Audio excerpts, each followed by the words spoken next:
प्रिया और राजू की आज ही नई नई शादी हुई थी, इसलिए राजू बेहद खुश था क्योंकि पहली बार 1-2 फीट के कद वाले लड़के की शादी 6 फीट की एक खूबसूरत लड़की से। जैसे जैसे रात होने लगी, राजू अपने जीवन की पहली सुहागरात मनाने को लेकर बहुत उत्साहित था। लेकिन तभी उसकी माँ आकर नेहा को अपने साथ कहीं ले जाती है, जिससे राजू को थोड़ी झुंझलाहट हो जाती है। कुछ देर इंतजार करने के बाद राजू नेहा को बुलाने निकलता है। तभी वह देखता है कि नेहा बिना कुछ कहे कार में बैठकर कहीं चली गई। यह देखकर राजू भी चुपचाप उसका पीछा करता हुआ अस्पताल तक पहुंच जाता है। वहां पहुंचने पर राजू को पता चलता है कि नेहा तो अपनी दादाजी की देखभाल के लिए अपनी पहली रात भी छोड़कर आ गई। राजू बार बार नेहा से घर चलने की जिद करता है, लेकिन नेहा अपने दादाजी को अकेला छोड़ने से साफ इनकार कर देती है। मजबूरन राजू भी वहीं अस्पताल में रुक जाता है। कुछ ही देर में सुबह हो जाती है। राजू वापस घर लौटते हुए मन ही मन सोचता है, साले बुजुर्ग की वजह से मेरी पहली रात ही बर्बाद हो गई। अब सुबह होते ही राजू अपनी पत्नी नेहा के साथ थोड़ा रोमांटिक होने की कोशिश करता है, लेकिन तभी कुछ बच्चे छुपकर उनका वीडियो बना लेते हैं। यह देखकर राजू का पूरा मूड खराब हो जाता है। जैसे ही रात होती है, राजू नेहा को पटाने की कोशिश करता है। पहले उसे जलेबी खिलाता है, लाइट बंद करके अपने पास आने के लिए कहता है। नेहा बिना कुछ बोले तुरंत लाइट बंद करती है और चुपचाप आकर लेट जाती है। राजू मन ही मन बहुत खुश होता है और फुसफुसाकर सुहागरात की बात करता है, लेकिन नेहा तो सोते ही खर्राटे लेने लगती है।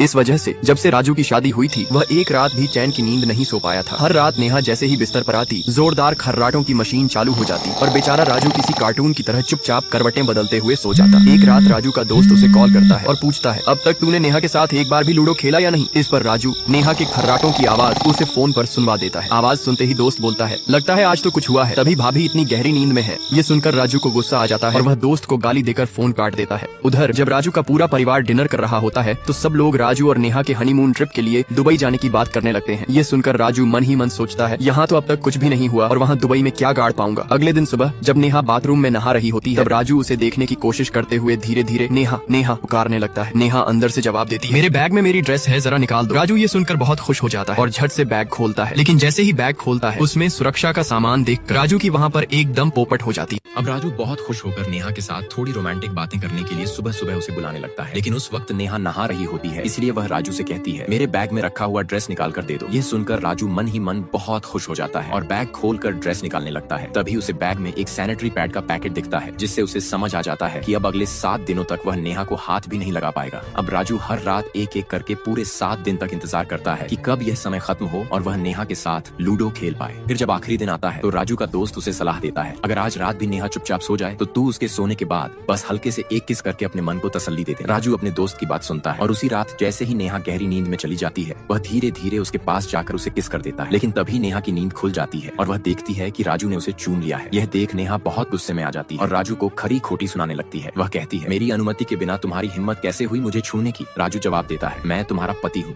क्या तुम्हें छूने के लिए भी मुझे इजाजत लेनी पड़ेगी। यह सुनकर नेहा और भी ज्यादा नाराज हो जाती है और गुस्से में आकर एक कमरे में जाकर दरवाजा अंदर से बंद कर लेती है। राजू घबराकर अपने भाई और भाभी को बुलाता है। तब भाभी प्यार से नेहा से पूछती है, क्या हुआ नेहा, कम से कम एक बार तो बताओ।